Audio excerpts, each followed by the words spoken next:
आरपीपीएस educational point में कक्षा 11 के विद्यार्थी ध्यान देंगे। आज हम लोग पढ़ेंगे सीमांत अभिकर्मक।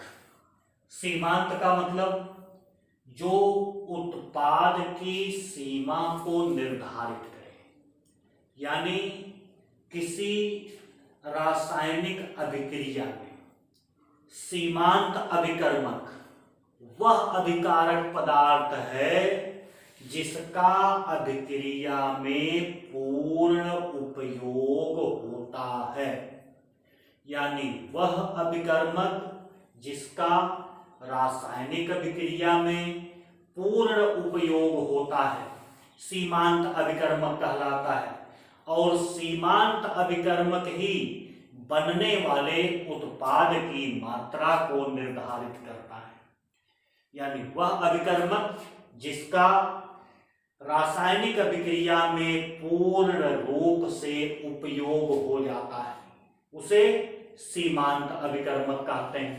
जैसे एक उदाहरण हम ले लें, मान लें H2 और O2 के संयोग से जल बन रहा है।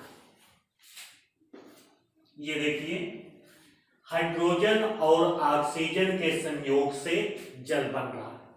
हमें दिया गया हो कि 3 ग्राम हमने ले लिया H2 और 40 ग्राम हमने ले लिया O2। 30 ग्राम H2 दिया हुआ है, 40 ग्राम O2 दिया हुआ है। हमें ज्ञात करना है कि इसमें सीमांत अभिकर्मक कौन सा है, H2 है या O2 है। तो सीमांत अभिकर्मक वो होगा जिसका रासायनिक अभिक्रिया में पूर्ण उपयोग हो जाता है। तो यहां देखिए, हाइड्रोजन का परमाणु भार कितना होता है, 2 हाइड्रोजन 2 और 2 मोल ये, तो 4 ग्राम हाइड्रोजन। अगर इस समीकरण से देखें तो हाइड्रोजन 4 ग्राम, ऑक्सीजन का होता है 16, 16 दूनी 32 ग्राम, और जल का हाइड्रोजन का 2, इसका 16 यानी 18, और 2 ऑक्सीजन 2 जल है तो 18 दूना 36 ग्राम। अब ध्यान आप देंगे, 4 ग्राम हाइड्रोजन 32 ग्राम ऑक्सीजन से क्रिया करके 36 ग्राम जल बनाते हैं। यहां पर 4 ग्राम हाइड्रोजन 32 ग्राम ऑक्सीजन से क्रिया करके 36 ग्राम जल बनाते हैं। अब यहां पर हमें यह देखना, हमको दिया कितना गया है, 3 ग्राम हाइड्रोजन 40 ग्राम O2। अब बताइए, 3 ग्राम हाइड्रोजन है तो इसका मतलब अगर हम 3 ग्राम हाइड्रोजन और 40 ग्राम ऑक्सीजन की अभिक्रिया करवाएं तो हाइड्रोजन पूरा पूरा समाप्त हो जाएगा, लेकिन ऑक्सीजन बच जाएगी, क्योंकि 4 ग्राम जब हाइड्रोजन होता तो उसके लिए 32 ग्राम ऑक्सीजन की आवश्यकता थी, लेकिन हमारे पास खाली 3 ग्राम हाइड्रोजन है। 3 ग्राम है, इसका मतलब 4 से कम है, और ऑक्सीजन की मात्रा ज्यादा है, 40 ग्राम है, तो ऑक्सीजन का पूर्णतः उपयोग नहीं होगा। ऑक्सीजन बचेगी लेकिन हाइड्रोजन का पूर्णतः उपयोग हो जाएगा, क्योंकि हाइड्रोजन की मात्रा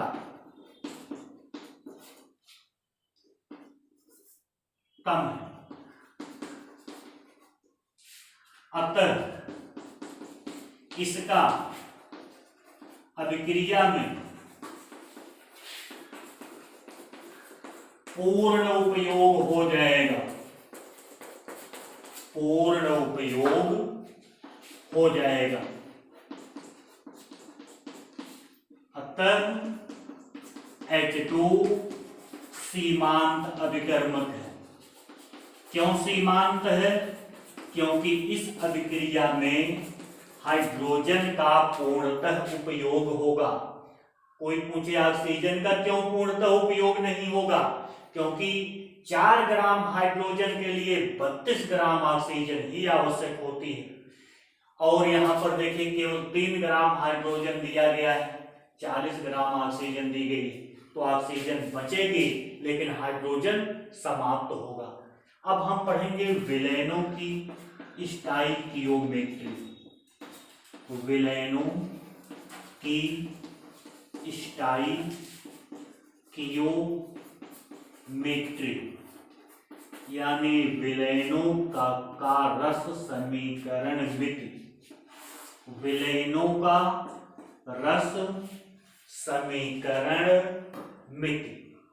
आपसे पूछा जाए विलयन क्या है?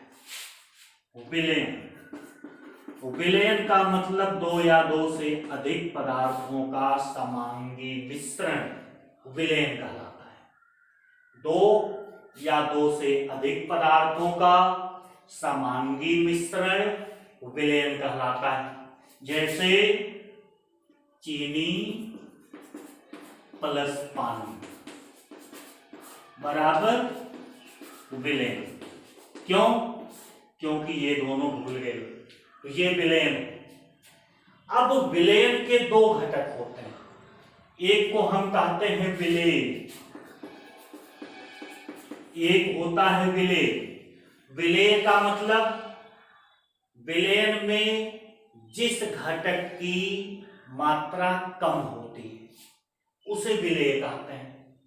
यानी विलयन में जो घटक कम मात्रा में उपस्थित होता है वो विलेय कहलाता है। और दूसरा घटक होता है विलायक। विलायक का मतलब विलयन में जिस घटक की मात्रा अधिक होती है, यानी जो अधिक होगा वो विलायक, जो कम होगा वो विलेय। जैसे हम चीनी और पानी में ले लें, तो अगर चीनी कम है पानी अधिक है तो चीनी विलेय हो जाएगी, पानी विलायक हो जाएगा।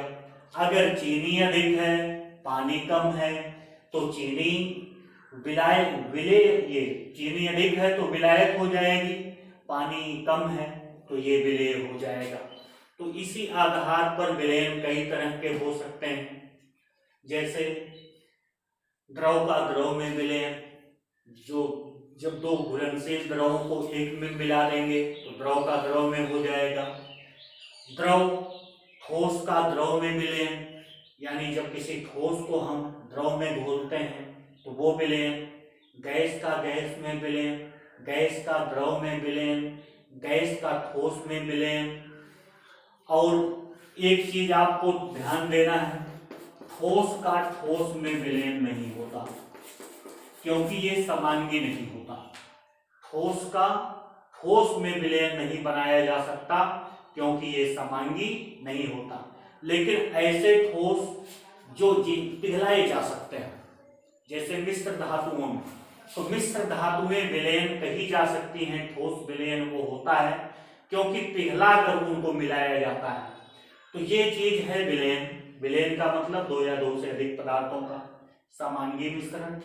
विलेय का मतलब विलयन में जो घटक कम मात्रा में होगा। विलायक का मतलब जो घटक अधिक मात्रा में होगा। या विलायक हम उसे कह सकते हैं जिसकी भौतिक अवस्था विलयन के समान होती है। विलायक वह पदार्थ होता है जिसकी भौतिक अवस्था विलयन के समान होती है, उसे विलायक कहते हैं। अब विलयनों की सांद्रता व्यक्त करने की विधियां आप पढ़ेंगे।